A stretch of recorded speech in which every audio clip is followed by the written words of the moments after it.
Let me sit down. How you doing? Good, man. You? Awful. Why? Awful. Why is that? I'm fucking ill, aren't I? Yeah, no. I've been sniffling all day. No, I feel you. I'm slightly. But I'm good because we finally got a new little backdrop. Poster. New little backdrop. I can't lie, that does look sick. I'm actually very happy that that's there. So yeah, that is the saving grace of the week. Does look very nice. It is a very nice poster. I like it a lot. Yeah. Works. But anyway, what are the main problems in... Actually, no, before that. Does modern dating suck? Yes and no. Yes and no. I think yes and no. Modern dating, in terms of dating apps, I don't think dating apps are too authentic. To clear up what I mean by modern dating versus olden day dating, I guess, or conventional dating, is maybe from 2000s onwards, when dating websites and apps, came about. I think the first one was eHarmony. That was in 1995. I don't know why I know that fact. I think it was from a quiz, something, but that's just stuck in my brain. But yeah, from that kind of time period onwards, yeah. Do you know what? It's a techie question to answer. I think modern dating does suck. Just to keep it short, I think there's way too much expectations in modern dating. Whereas, like, let's just say olden times datings, it's more love involved. That's just my opinion, though. Like, I consider myself to be like a really old-fashioned type of person. You don't think dating in the olden days was maybe a bit more transactional? What do you mean by transactional? So, like, more traditional? No, as in the roles are very specific. Like, the man is going to provide for because back then the woman's not working, doing exactly this. Yeah. Much. I do think it's transactional. So I feel like in a lot of those situations, people would get into marriages for, I mean, they still do it now, but more so for the benefits that they're going to get from, like, maybe a woman would have been pushed like heavily towards marriage to have, like, so she could start a family and have a man provide for her, sort of thing. So what's your question? Is it transactional? No, I was just making a statement. Oh, you were just making a statement, okay. Transactional. Because you were saying that it used to be more based on love than it is today. Yeah, I think it's more based on love, but I also think I see what you're saying about it being like sort of transactional and specific roles. It's like you have like the man that goes out to go work, and then obviously like the woman takes care of the children, cleans the house, whatever she does in her spare time. It is a bit of an old-fashioned sort of method of dating, but at the same time you still kind of see that reflected in today's society as well. Just simply because I think that, if you look at the sort of gender pay gap, men are still earning more than women. Women can still go work, but I think more often than not you're seeing more women dominate the household in terms of the salary that they earn more than you used to. But I think men still have that advantage in terms of the money that they earn. So I think the roles can kind of still be considered as transactional because just because of financial income, and you still have like important roles of the mother, like taking care of the kids, cooking dinner, whatever it is, like nurturing the kids, whereas like the dad still goes out to go work. Yeah. So that's my view. Okay, so modern dating, it is trash, and some parts of it aren't trash. What are the main problems? Main problems on modern dating. I think for me, big one now is that expectations have increased. What do you mean by that? I feel like I'm not going to say specific women, but the specific gender of women, or just women. What am I saying? Gender of women. The gender of women. I think there's a lot of expectation that rides, like if you look online, and I'll get into social media in a second because expectations on who though? Expectations on the man, bro. Okay. Expectations on the man. I think there's an increased load in terms of what it used to be. Like some women are out there like looking to date men that are making like 6 or 7 figures or something like that. Realistically, if you live a normal life, a lot of people don't get there. So I think the actual financial expectation that a man has in terms of providing for the woman has definitely increased, and also creates a burden on the man, creates stress.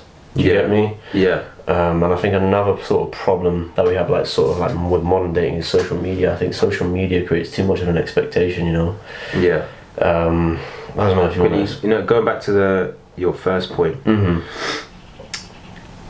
Okay, if someone comes to you like, Lokesh, these women are expecting way too fucking much. Yeah.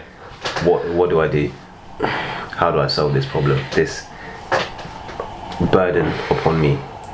How do you solve the problem? Yeah. Mate, I don't even know myself, man. I'm living day by day, innit? So I don't really know. I would say just don't choose those women. Yeah. I think I understand where people come from, because I feel like maybe for the past couple of years there's been this whole gender war. Like there's the expectations of women, there's expectations of men. But I feel like you just have to simplify it. If you're watching, like a lot of guys that watch red pill videos and stuff, and they'll watch videos of people saying outlandish things, like women are going to say, I want a man that makes X amount of money, when a tiny percentage of the population makes that amount of money. Yeah. The solution is just don't go for those sorts of women. Yeah. No, it's pretty simple, isn't it? You just don't go for those sorts of women. I think the problem is a lot of people get stuck in the cycle, and a lot of people are very invested in the gender war, which it doesn't make much sense. But I know this is gonna sound heavy spiritual, but do you think it's like it gets to a point where like you attract a certain kind of woman? Do you know what I mean? Do you know what I'm trying to get at? Because you radiate that sort of energy. Yeah. So that would mean you just have to improve if you want a specific type of person, you have to improve yourself then. That's true. Improve yourself. Self-improvement, upgrade. And then on to your second point about social media. So social media, I think this point is like something that I really dived into, but I feel like social media creates that expectation, you know, and it just creates an unrealistic expectation of, you know, maybe how a man should be or how they're living their life specifically. Like, you know, I don't know about you, but my reels is just literally full of like men just talking about how much money they make from crypto, from Amazon FBA, whatever the hell it is, and it's just like that's literally the amount of people living that sort of lifestyle is probably like what 1 in 1,000 or like 1 in 2,000 or something like that, man. Like even more rare than that. Yeah. What you see on social media was the whole world. So yeah, but what you see on you're gonna see those anomalies. It's not real though, man. It creates unrealistic expectations. Yeah, but I think social media has, in terms of relationships, I feel like the main effect isn't necessarily from the expectations, but I think it's from how it changes the dynamic of a relationship. What do you mean? Me personally, someone that I'm in a relationship with, I don't want to have them on social media. Why? Because I don't want to see what they're doing with their life. If I want to know what they're doing with their life, yeah, but that's your partner, bro. Yeah, then I'll call them like a normal person.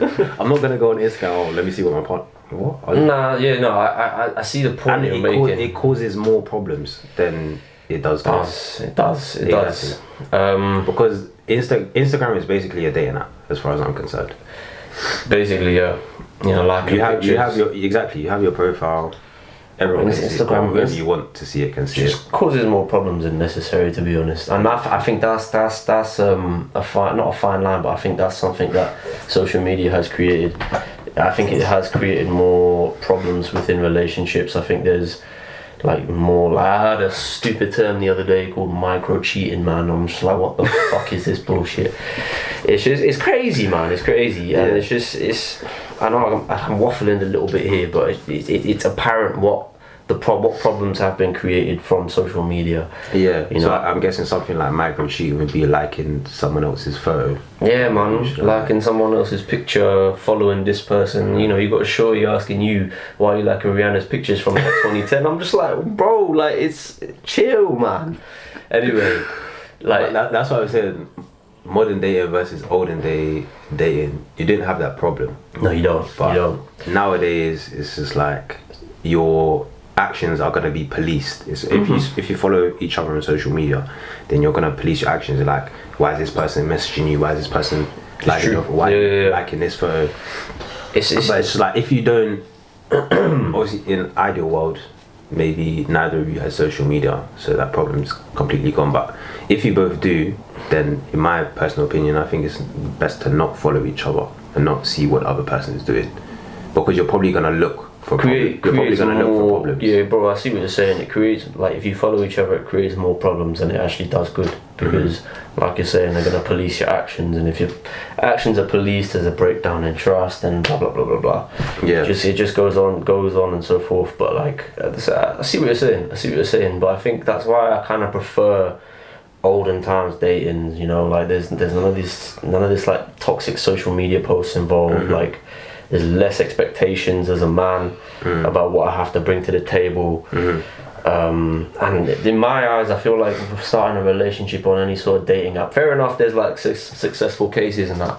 You know, people get married and do all that, but yeah, it's as bad as you can say it is. It's the main medium by which people are going to meet each other.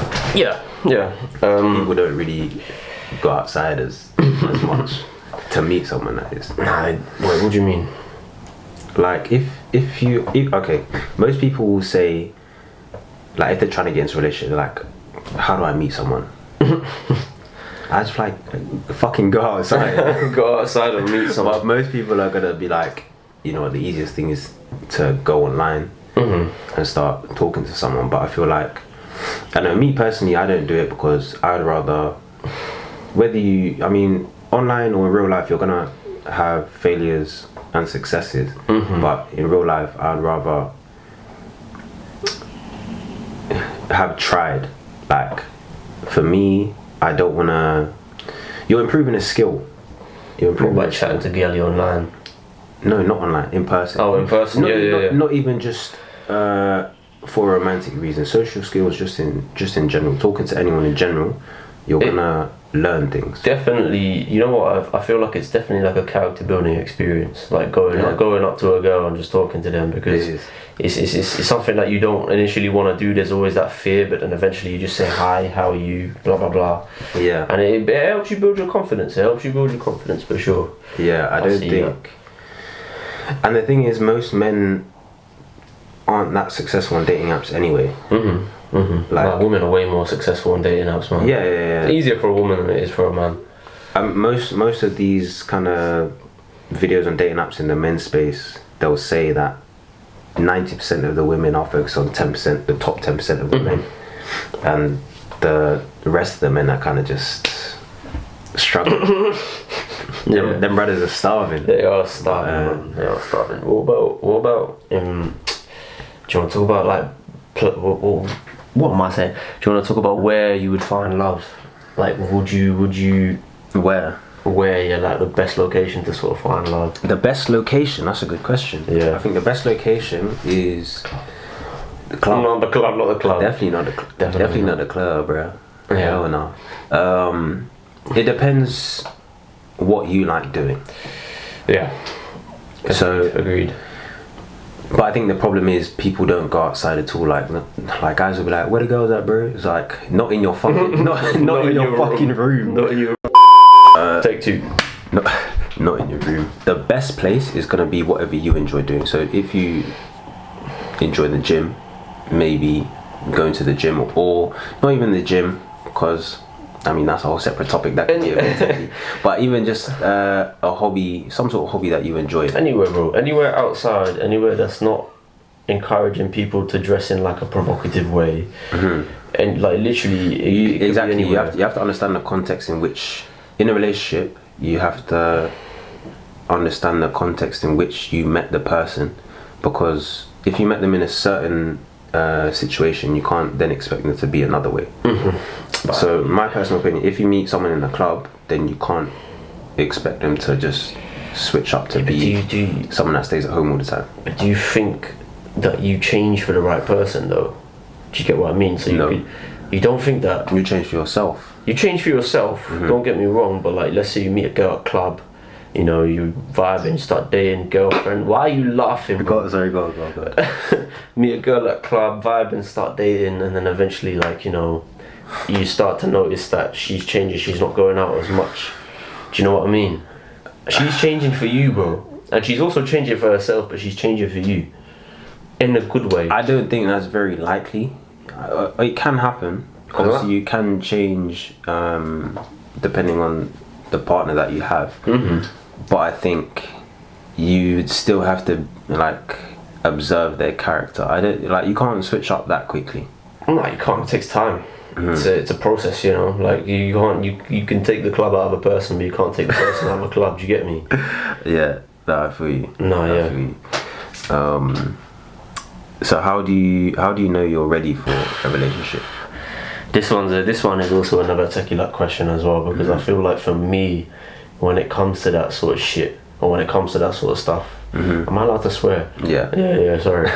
When it comes to that sort of stuff, I think it's very, very sort of like intuitive, you know, like you know you're gonna be sort of ready for the right person innately, and also, you know, whatever situation you might have going on in your life that's distracting you, you'll basically know if a person's right for you because they complement your life so well. But that's interesting. You're thinking about the other person, but how do you know you're ready for it? Because that's what I'm saying. Like going back to the example of the person at the club, they're probably not, and they might change, but they're not ready for a relationship. Let's just think about it. There's no way someone's going to the club to think, oh, I'm gonna find the love of my life here. If you do, of course not. If you do, you're a joke, man. You're finished if you do. So I think it starts with yourself, and to know you're ready for a relationship is not to have your life complete, but at least to be stable. Not even stable in a internal sense. Yeah, stable. Not necessarily external sense. But if you're content with yourself and you like your own company, then you'll probably be open. But because the thing is, if you're not content with your own company, then you're gonna look for someone else's company to fill whatever is lacking internally. Sorry, but pardon me. No, you're good. I think I thought about your question about how do you know you're ready. Like we're focusing on like external factors, right? I think financially you can. And girlfriends are expensive, man. Girlfriends are expensive. You need to be financially ready. Like you need to have the right sort of mindset. You know, like destined for change, for better change. But I think like for me personally, I think the best type of love is the type of love that kind of creeps up on you where you least expect it. I know that sound. I don't know why I was going like this, as if I've got something in my ear when I don't. It's the best type of love. That's the one that creeps up on you, and like, you know, not creeps up on you in a bad way. It creeps up on you in a good way. You know, it doesn't give you butterflies. You kind of have that knowing sense that okay, this is my person. Like I'm happy. But again, I'm still speaking about it from an innate sense. I think what you said about stability is really important. You need to be happy with yourself. You need to be like calm, cool, collected, whatever, like emotionally stable. Acknowledge your flaws. Be willing to work on those flaws if they come out in your relationship as well. I also think being a very, very good communicator is something that's so important before you actually jump into a relationship, because like don't know, like could be a year down the line, could be 2 years down the line, 3 years down the line, eventually like problems come to the surface, innit? It's just how about how you react to those problems and how you navigate through them. So if you're reacting to certain stimuli in your life right now in a positive way, you know, like sort of kind of like not remaining stoic, but like not letting it affect you. Do you get me? Like, it's okay to have the emotion, but if you're dealing with it in the right way, I think that's another sort of important or significant factor to consider when you want to sort of know when you're ready to be in a relationship. What am I doing with my hands? Anyway, yeah. Okay. Yeah, no, I see what you're saying. With the... Yeah, no, I'm just thinking about the person in the club, like... They're not... And I feel like it's going to be similar with someone that's on a dating app. What, you think they're just there for dick? Person... Oh. Why are you laughing, bro? They're there for... I mean, everyone's there for different reasons, but I'm saying... Mostly for short term, or I feel short term gain, short term pleasure. But I think obviously some people will go in it to find long term relationships. But I still think it's better to find them in real life.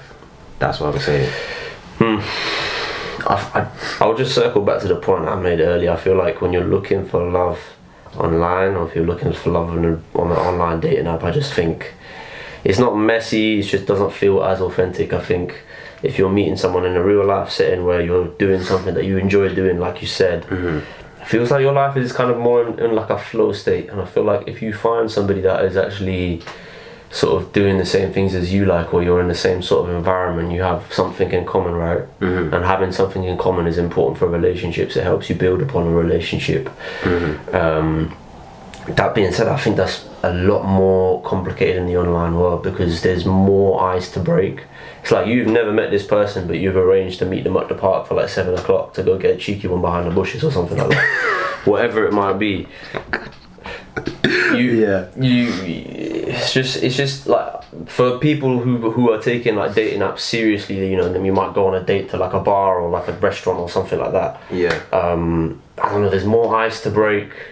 But I feel like it's forced, bro. It's forced, because you're just doing it based off attraction. Do you get what I mean? I think attraction's a very, very important thing in a relationship. Like, you need to be attracted to your partner, but I think if you're with a 10 and, you know, she's got dead personality, your relationship's not going to last. You're probably there for the quick beat. It's probably I see what you're saying. I think that's the thing with dating apps. Even if you're looking for something long term, I think the majority of people are not looking for the same thing. So I think it's a waste of time. I think, going back to the question of how do you find someone? The best two things are work on yourself, then what you want will come to you. I think attraction. I think a lot of people think about relationships too selfishly. In what sense? As in, well, a lot of people, I feel like a lot of people don't know what they want in a relationship in the first place. Because okay, so if someone wanted to get into a relationship, I would tell them, or I would ask them, okay, what do you want? Most people don't even know what they fucking want. Then once you figured out what you want, then you have to figure out if what you want would want you. That's very thought-provoking. That is very thought-provoking. Does that make sense? Yeah. It's making sense still. It is making sense. Because that's what I'm saying, is coming from a selfish place. Everyone's just like, oh, I want this in a person, I want that in a person. But what would make someone want you? Are you asking me that now, or are you just making a statement? No. I'm just making that statement. No. I see what you're saying. But people just see it from a one-sided lens. That's why I'm saying you have to work on yourself, and then whatever you want will naturally come to you. I think it's important. Yeah, it's important to snap yourself into the right mindset. It's important to, you know, you radiate the energy that you attract, if that kind of makes sense. So if you're in like a sort of bad state of mind, you're only going to attract yourself to bad situations, bad galley. Not in that sense. Or men, there might be women. It could be men as well. Like if you're in a bad mind state, you attract a bad type of man, you know, crack addict, whatever it might be. It's a bit extreme. Yeah, it's a bit extreme, but it's just the first thing that came to my head. But bro, like, it's very, very important to put yourself in the right mindset, for sure. Working on yourself is a journey, like we've already like established before. So if somebody comes along in that journey, and when you're working on yourself, you know, take them along for a ride. Why not? And I think so how do you find a relationship? Work on yourself rather than. It's not bad to seek, but I think if you do it too much, then it becomes a bit meaningless. See what I'm saying? This is what I've been kind of thinking recently as well. You know, not recently, but like for a long time. It's just like if you're seeking something, it's not gonna come to you. But as soon as you switch your mind off for some reason, don't know what sort of universal powers out there, like you start working on yourself, you start working on your graft, something will just like casually like sort of start gravitating towards you in the best possible way as well. Yeah, no, I agree, but I think that point is mainly for people that are like, oh, how am I gonna find someone? But they stay at home all the fucking time. And stay at home wanking and playing Fortnite, you're definitely not gonna get a girl. For sure. So I'm saying seek in that sense. At least go outside. Seek. Ask and you shall receive, innit? Entertainment. Not even going up to people, but seek entertainment or things that you enjoy, like for yourself. Don't necessarily go out thinking, oh, I'm trying to find someone today. Just go out and Live your life. Exactly. Live your life. Because you're not gonna find no one sitting at home. Be in that flow state. There's that quote by like Bruce Lee that I really like. Be in a flow state like water. It's not like word for word. I don't even know if it's by Bruce Lee or not. I think it is. It is by Bruce Lee. It's a quote that I love. It's a quote that I don't necessarily live by, but if I'm going through any arduous processes, anything hard, it's just like you might as well be in a flow state. You know, if you're in a flow state, things come to you more naturally. Things will come to you way more naturally when you work on yourself as well. You know, self-improvement's always, you're self-improving yourself every day, right? Especially if you're on that journey. So I think it's very, very important that if you're working on yourself, you also find a partner that's going to help you work on yourself, you know. Do you get what I mean? Because like there's like how old am I? I'm like 24, turning 25 soon. So it's just like I probably haven't discovered parts about I could be gay, you never know, man. Like in 10 years time, sorry, I know it's a bit mad. But like, you know, like what I'm trying to say is there's so many like undiscovered parts of yourself, and if you find somebody that brings out parts of you that you didn't know that you had, I think that's always important as well. It could be good, it could be good, it could be bad. I know we've gone off on a tangent. No. I see what you're saying in terms of choosing the right partner. Yeah, exactly. But that's what I'm saying in terms of people have this list of what they want. Yeah. But expectations of the other person, but they don't think about the expectations that the other person would have for them. Yeah. So I think when you can meet each other's expectations, then that's when you're on the right track to finding the right partner. Yeah, agreed, man. Agreed. Very much so. So I forgot my point went off my head. Should we move on to the next topic? No. Oh, okay. It came back to me. Yeah. In terms of seeking, I think that's more so for a man, because you can work on yourself as much as you want. I disagree with you, but I'll let you finish. But if you don't work on, like I said before, the social skills and actually practicing approaching women, if you don't choose to use dating apps, which is not the ideal way. So if you go down the route of actually meeting people in real life like a normal person, then you need those social skills, and you need to be able to seek the kind of person that would actually complement your life.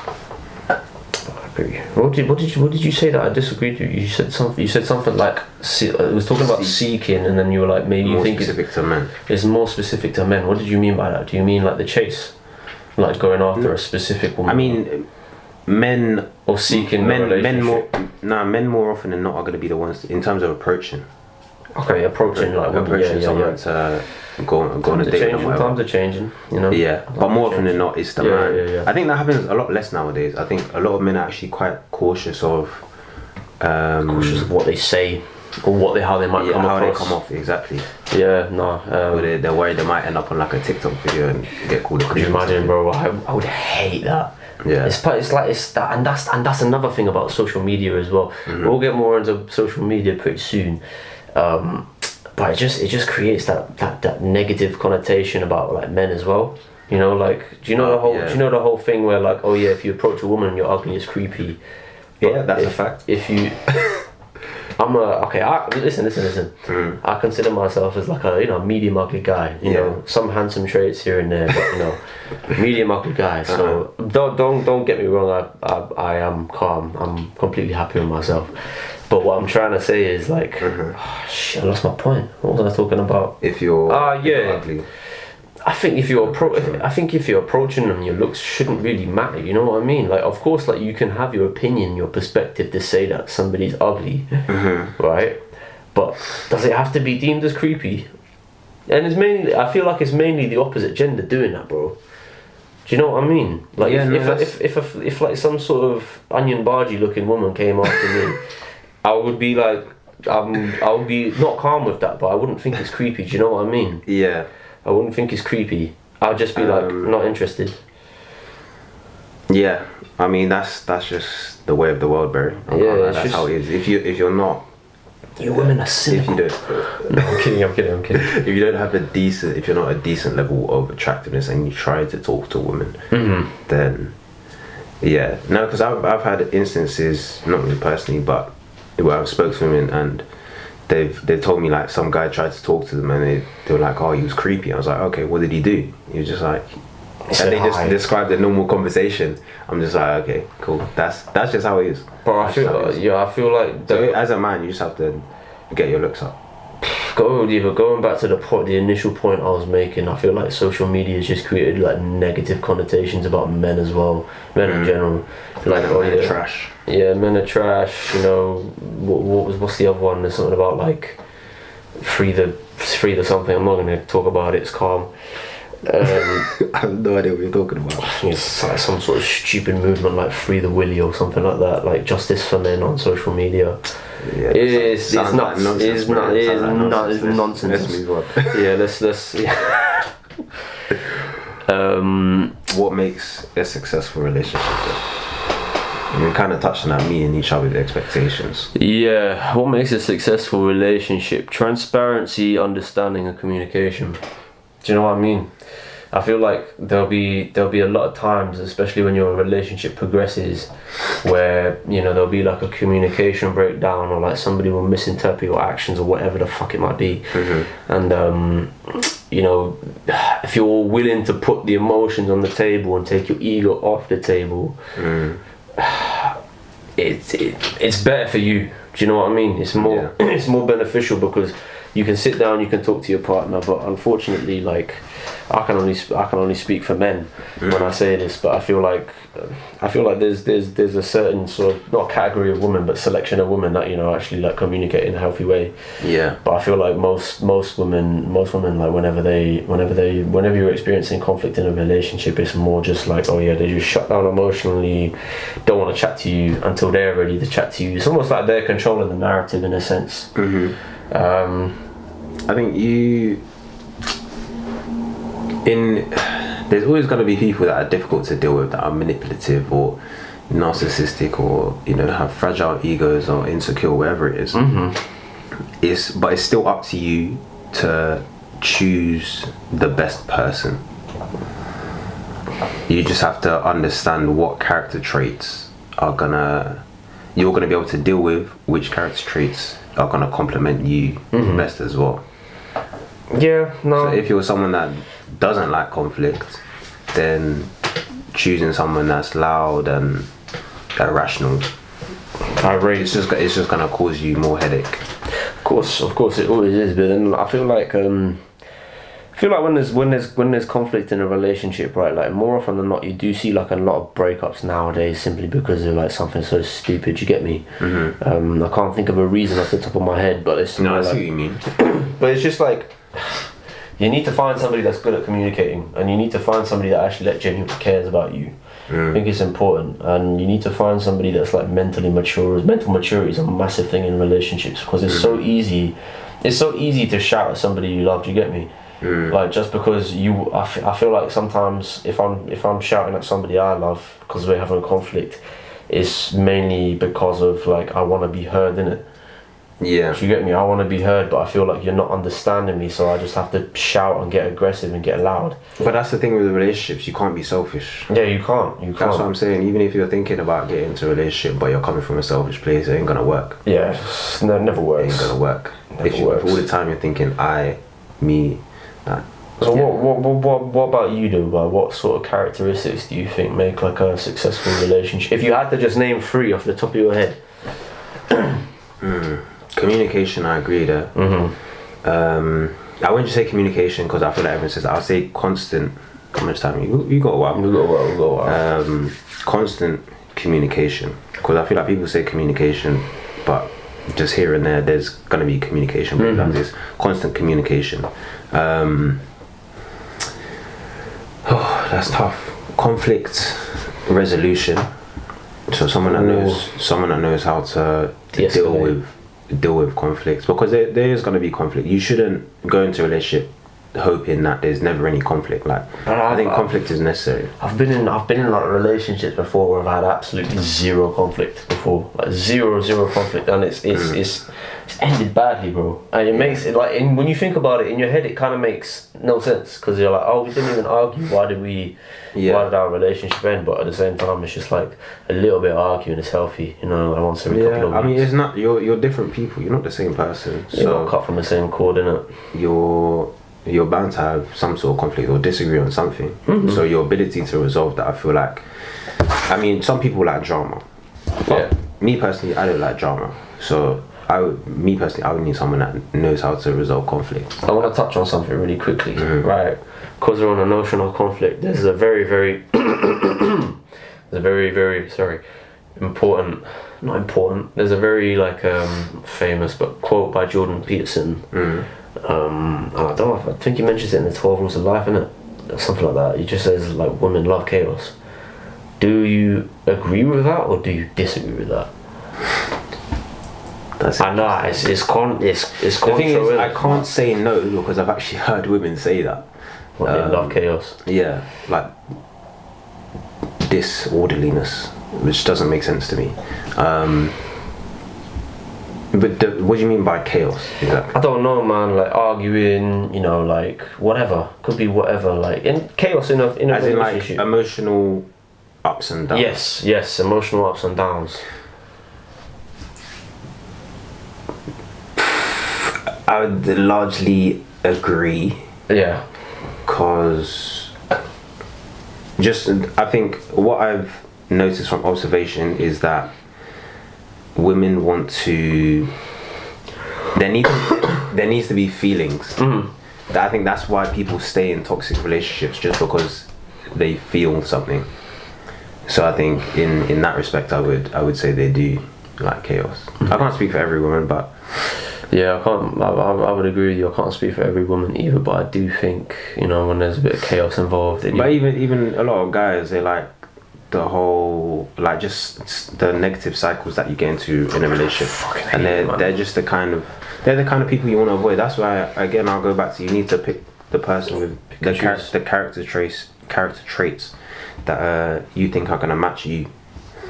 Yeah, no, but it's just I think a lot of people get blinded by their feelings. If you're seeing things through like rose-coloured, rose-tinted glasses or like love goggles, it's difficult, man. It's because there's this like new spectacle person in your life. You're like, ooh, you know, new person, and it's just like you don't really see their flaws until later on in the relationship. And I think there's a specific time period.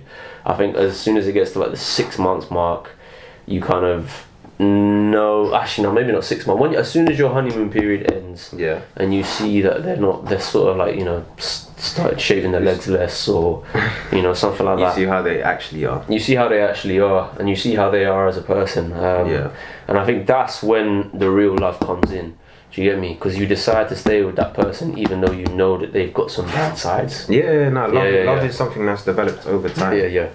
And I think like as stupid as love is a stupid thing. Love is a beautiful thing and it's a stupid thing. Very, very irrational. It's so stupid and it's so beautiful at the same time. But like, you know, your partner's gonna say not mad shit, but like, you know, you'll get into conflict here and there. Yeah. And it's just one of those things where I feel like you have to love the ups as much as the downs. I don't know if that sounds like waffle to you. But like, as a man, I feel like I have to love the ups as much as the downs, because like, you know, you can't be foolish that like just like the boy that prays to only see the sun. You get what I mean? You're gonna have conflict. You're gonna have to deal with it in a certain way. Yeah, it might be like a headache for a couple of days, but as long as you're still doing your thing, as long as you're still fulfilling your goals, and it's not a distraction, it's calm. Yeah, now you have to be prepared to be in a relationship. Yeah, definitely. It's mentally taxing sometimes. It's not going to be easy. It will add to your life, but there's, depending on who you choose, again, it can take away from your life as well. Takes away from your life. But yeah. What else do you want to go through? Classifies as cheating. What do you classify as cheating? Because I have a decent understanding of you as a person. Now you're a very old-fashioned man. That's a difficult question. I mean, it's not difficult, but it is difficult because everyone's gonna have different parameters in their relationship. So I guess trying to consider everyone, it would be like anything that goes against what your partner's explained to you is betrayal. So it's any form of betrayal, basically. If there's something that wasn't agreed between the two parties, then you can call that cheating. Yeah, okay, I agree. Full stop, to be honest. I think micro cheating is,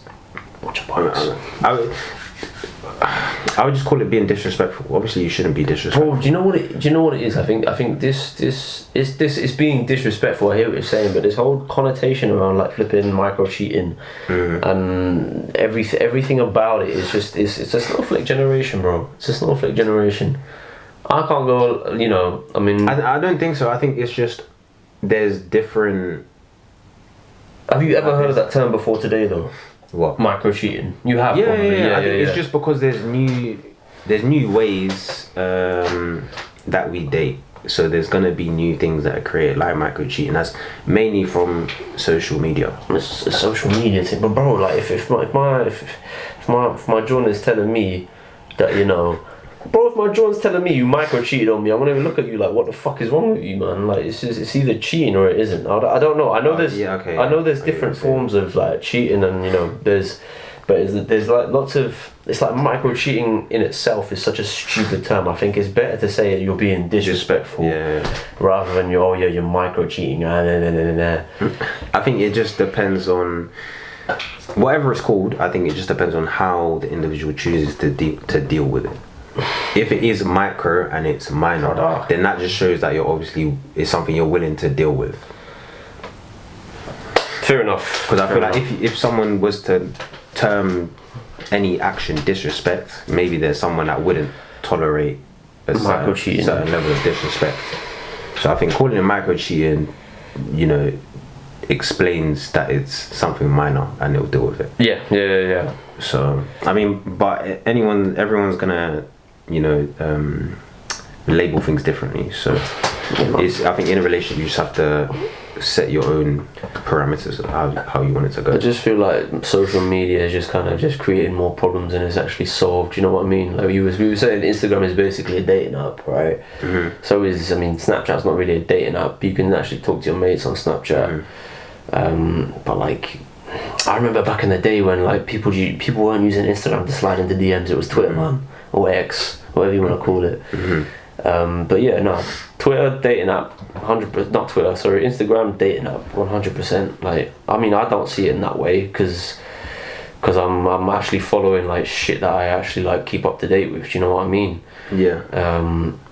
But it's still a dating app in the sense that you have a profile. You advertise yourself, you promote yourself. Yeah, I get you. There's a profile, but then I would say, you know what I would say to you? I'd say it used to be more of a dating app than it is now, because you've got shit like reels and funny pictures and memes and blah blah blah blah blah that have just come into play. Whereas before it was more like, I'm gonna post a picture of myself and, you know, show it to the girls. I mean, yeah, I see what you're saying. Yeah. So it's been another episode of the Upgrade Podcast with me and Rehan. Why are you speaking on it? Why does it matter if I speak? Okay, carry on. Put in oomph. Carry on. It's been another episode of the Upgrade Podcast with me and Rehan. Hope you very much enjoyed today's podcast. Don't forget to smash that juicy thumbs up button and leave a little comment. Over and out. Funny guy. In a bit. See you.